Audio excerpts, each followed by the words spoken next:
you want to know how far a patient can progress in ICU who was supposedly meant to die, stay tuned. I've got news for you. So we're currently working with a client who has their family member in ICU who was told that they would die and that it wouldn't be, quote unquote, in their best interest to survive, and that it's cruel to continue treatment and that they should just let the patient die.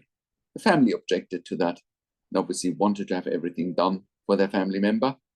And today I give an update on the progress of their family member. So our client writes in,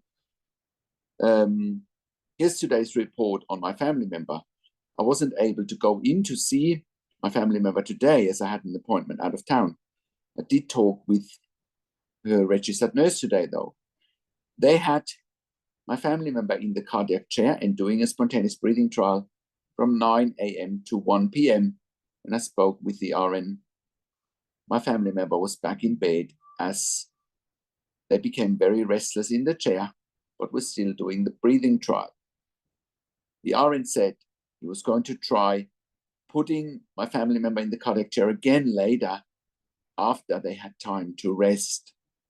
My family member was opening eyes and tracking, but not following any commands today just as yet. The RN said my family member was bringing up thick sputum and is still on antibiotics. The white cell count today is 17.3. Yesterday it was 19.3. The sputum cultures that were taken yesterday are not back yet.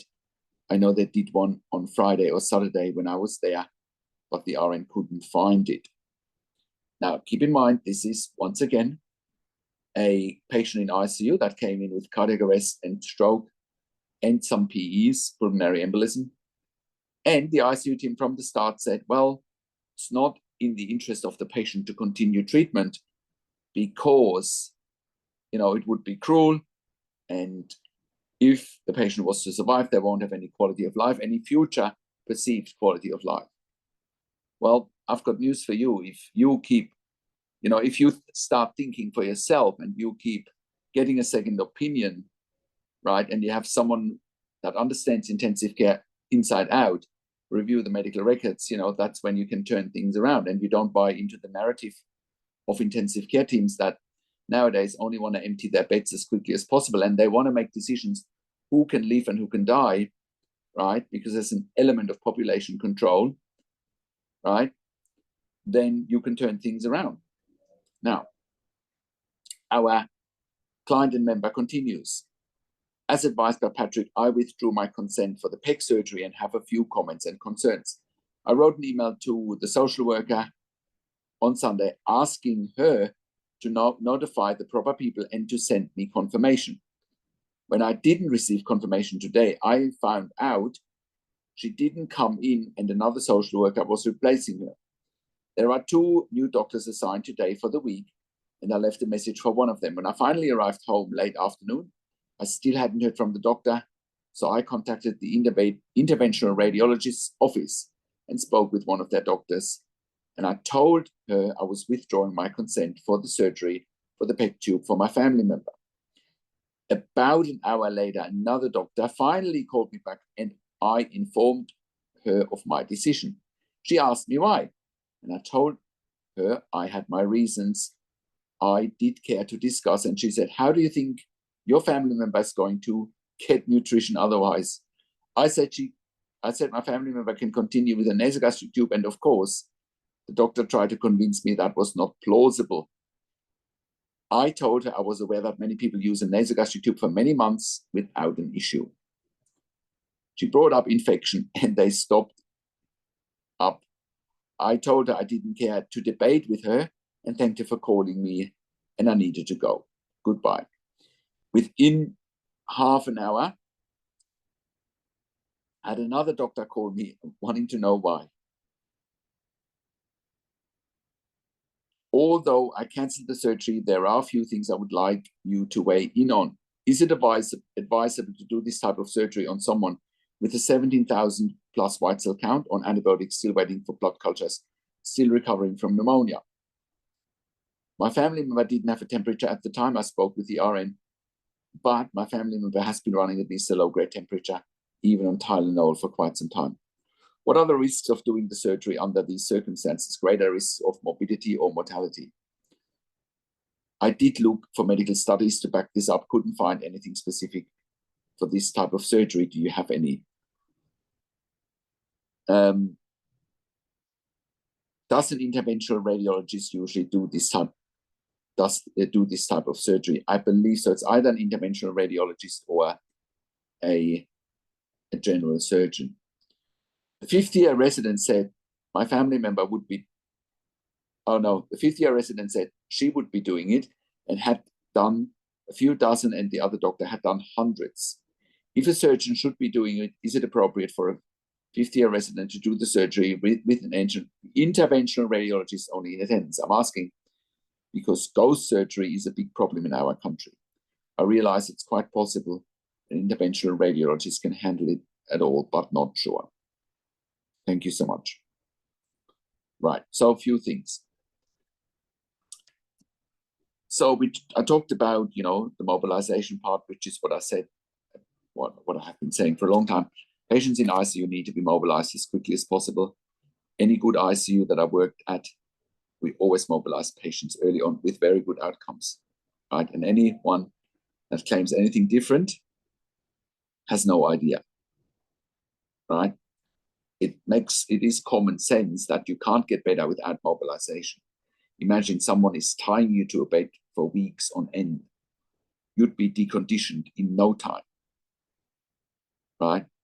So, is it a good idea to do surgery on someone with an infection? Absolutely not, right? Many surgeries have been cancelled because of infections. So therefore, your sister should not have a PEG surgery, but I'll talk about why as well, on top of why not doing it when she has an infection. Now, I will attach to this video in the written version of this blog a research paper, why a PEG tube is a nasogastric tube is much safer than a PEG tube. There is plenty of research out there. And like I've been saying for the longest here on my blog, PEG surgery for ICU patients is very unique to the United States. Doesn't really happen in other countries, with the exception of someone that can never eat and drink again, does have a tracheostomy long-term, needs ventilation, tracheostomy long-term. Those are the exceptions to the rule, right? But they are far and few in between, right? In ICUs in other countries, nasogastric tubes are prevalent and they do the job, right? You probably have a much higher infection risk doing a PEG tube surgery because it's knife to skin, right? Someone is cutting a hole in the tummy. A nasogastric tube is none of that. It's just a tube in the nose going into the stomach. Is there an infection risk? Yes, there is, but it's a much smaller infection risk compared to doing surgery for a PEG tube. So then, another thing that I have been mentioning over and over again, in healthcare, nasogastric tube in ICU in particular gives the perception that it's temporary and that patients will have that nasogastric tube temporarily. They will need to be weaned off the ventilator and they need to eat and drink again. That is the purpose of a nasogastric tube.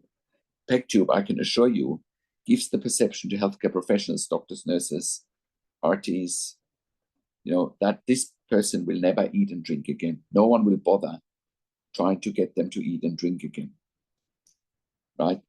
Have a look around nursing homes for people that can no longer eat and drink again. They all have PEG tubes, and no one bothers, unfortunately, to get them to eat and drink ever again, right? So, another thing that you keep in mind is PEG tube surgery.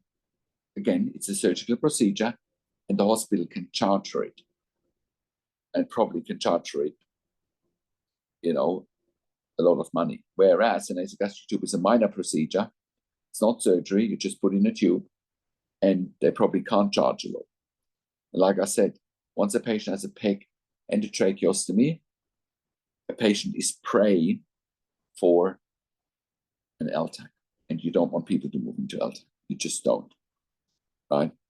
In terms of who should be doing the surgery, like I said, a general surgeon, a gastric surgeon, radiologists. It's not major surgery, you know, it's quick surgery. There's probably a number of people who could do it, but we strongly advise against it. I've worked in critical care nursing for 25 years in 3 different countries, where I worked as a nurse manager for over 5 years, and I've been consulting and advocating for families in intensive care since 2013 here at intensivecarehotline.com. And I can confidently say that we have saved many lives as part of our consulting and advocacy here at intensivecarehotline.com. And you can verify that on our testimonial section when you go to intensivecarehotline.com and you read our testimonials, right, and see what our clients say. Or you can watch or listen to our intensivecarehotline.com podcast at intensivecarehotline.com, where we've done client interviews and they verify the work that we've done, including saving their loved ones' lives. And we have helped hundreds and hundreds of members over the years here at intensivecarehotline.com. And that is why we created a membership for families of critically ill patients in intensive care. And you can become a member if you go to intensivecarehotline.com, if you click on the membership link, or if you go to intensivecaresupport.org directly. In the membership, you have access to me and my team 24 hours a day in the membership area and via email. And we answer all questions intensive care related. In the membership, you also have exclusive access to 21 ebooks and 21 videos that I've personally written and recorded.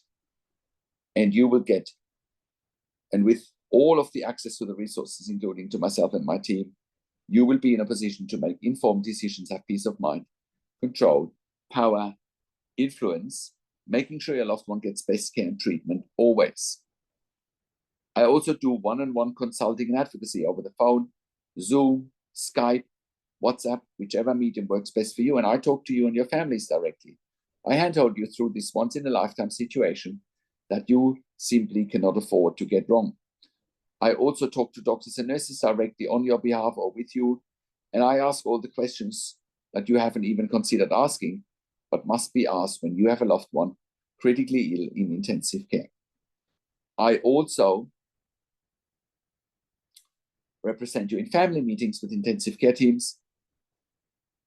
We also do medical record reviews in real time so that you can get a second opinion in real time. We also do medical record reviews after intensive care if you have unanswered questions, if you need closure, or if you are suspecting medical negligence. And all of that you get at intensivecarehotline.com. Call us on one of the numbers on the top of our website, or simply send us an email to support@intensivecarehotline.com with your questions. And if you like my videos, subscribe to my YouTube channel for regular updates for families in intensive care. Click the like button, click the notification bell, comment below what you want to see next, what questions and insights you have from this video. I also do a week live where I answer your questions live on a show, and you will get notification for the YouTube live if you are a subscriber to my email newsletter, or if you are a subscriber to my intensivecarehotline.com email newsletter at intensivecarehotline.com. Thank you so much for watching. This is Patrick Hutzel from intensivecarehotline.com, and I will talk to you in a few days. Take care for now.